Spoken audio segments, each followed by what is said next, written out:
Company for Boco. Boco enjoyed taking the night goods. The evening air was crisp, and it was nice running with no other engines around. Best of all, the trucks were too busy sleeping to cause any mischief. One foggy evening, he arrived on the other railway right on time. He parked his trucks and made his way to the shed.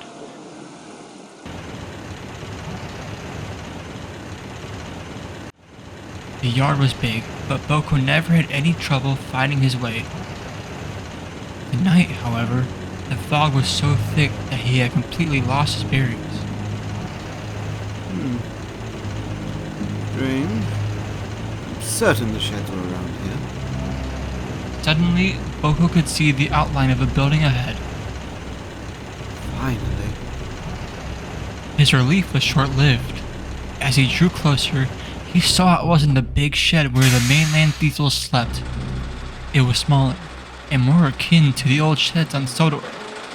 It was shabby, and looked as if it had been vacant for a long time. A shed's a shed, old fellow.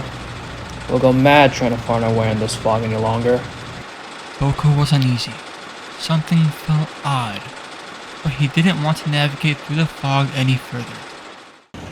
He rolled silently into the shed and said goodnight to his driver. Good night. Now Boco was alone. He stared out into the yard. All was silent.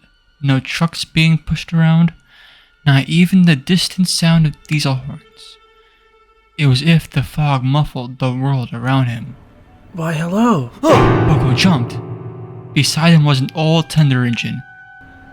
It's not often I have visitors. He said in a warm but wary tone. At last, Boco found his voice.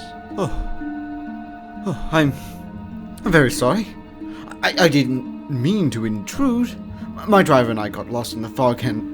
No need for apologies. Fog can lead you places you don't expect to be. Besides, it's nice to have company for a change. Well, thank you. I must admit, I am surprised. I've been taking the night goods for years, but I've never seen this shed before. Or you, for that matter. You're not the only one. Seems I'm invisible to most who work here. The engine eyed Boco up and down. You're a Sodor engine, aren't you?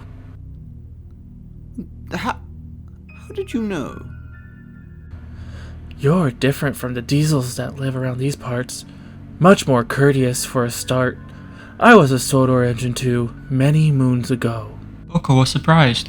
Yes, it's true. Used to work at the big station. Lovely place it was. Oh, I wish I'd appreciate it more at the time. Well, why don't you return? I'm sure the Fat Controller would welcome you back with open arms. Oh no. He didn't have the patience for an engine like me. Nonsense! He certainly wouldn't want to see you in a state like this. Tell you what, come back with me tomorrow. Tell me, is Edward still around? Yes. I work on his branch line. I'm glad to hear it. A kind soul he was. I only wish I'd been as kind to him. What did you say your name was? It's getting late. We better get some sleep now. We'll finish our chat in the morning. Boco was curious why the engine wouldn't answer his question, but had to admit he was feeling drowsy, and it wasn't long before he fell asleep. His sleep was anything but peaceful. All night long, he dreamt of scrapyards. Old engines were lined up in the sidings, shadows dancing in the flicker of the cutter's torches.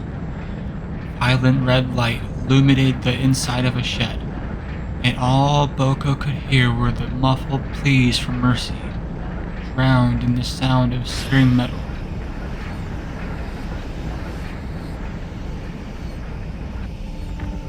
Boco woke with a start. It was daylight now, the fog burned off by the morning sun. He breathed a sigh of relief that his dream was over. I hope I didn't keep you up. I had an awful... The old engine and the shed were gone.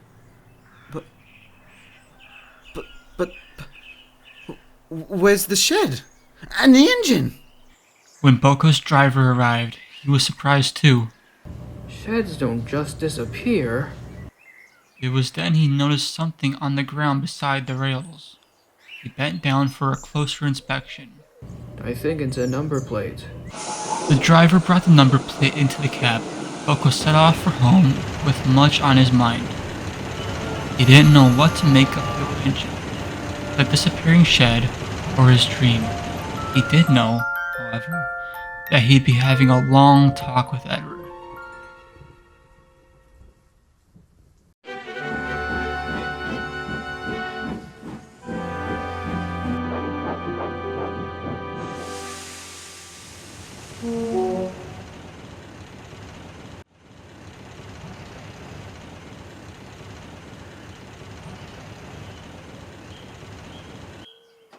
Good morning, Boco.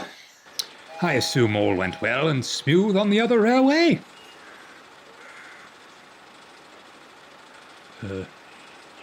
Is everything all right, Boco? Tell me, Edward. Does this look familiar to you?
Oh, that's not so scary.